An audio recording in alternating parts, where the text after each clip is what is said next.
Well, another deadline has arrived for what was expected to be one of the biggest tech deals of the year. ByteDance must finalize a deal to sell its U.S. operations to investors.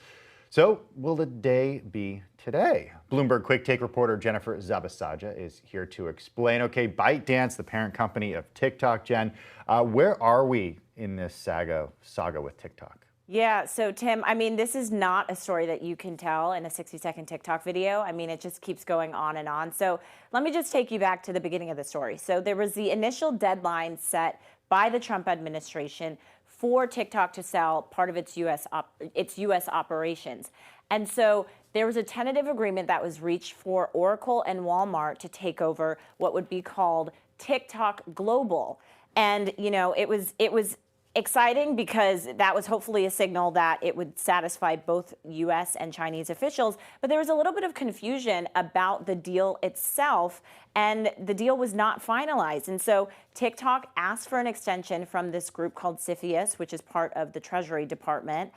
They got that extension, but then the day came and they asked for an additional extension to review what they said was a revised submission and just finalize the terms of the deal. And so that day is December 4th, which is today. And so we need to see whether a deal is going to be reached. Yeah, Jen, it's amazing that we're still talking about it and the fact that nothing has essentially happened here, because at one point over the summer, this was like the biggest tech and business story of the week. What is the likelihood at this point, here we are in December, close to the end of the year, that we may actually see no progress or nothing actually happen on this front?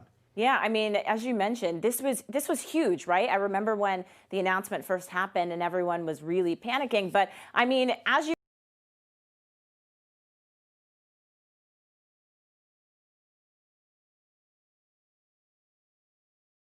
matter in quite a while. And so you wonder if the company is just trying to really run out the clock and wait until a new administration comes in. Now, when it comes to the new administration, President-elect Biden has signaled he has some concerns about TikTok, but of course he has several other issues that are likely ahead of this TikTok issue on the docket when he takes office. But at the same time, this doesn't seem to be slowing down the platform at all. They are pursuing pending litigations against Trump and the Trump administration for the initial shutdown.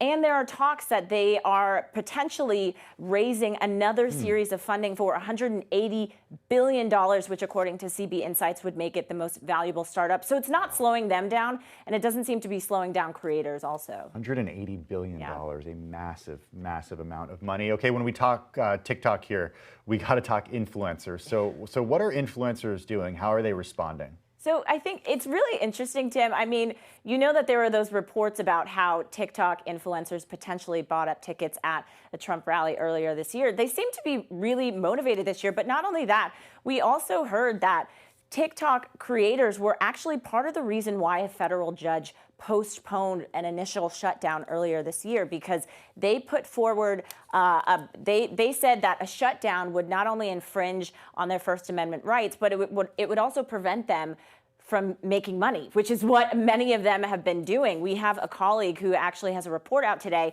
about how some influencers on the platform have personal finance channels. You know, they're teaching people their own lessons. They're creating their own content. And, you know, TikTok says that there's over 100 million users in the U.S. with 50 million U.S. users using it on a daily basis. And so it's, again, not slowing down the creators. It seems like it's only growing globally and here in the States. And so, you know, it seems like the TikTok creators are putting up their own fight because they don't want to go. They are a powerful group of people. Bloomberg Quicktake reporter Jennifer Zabasaja, thank you.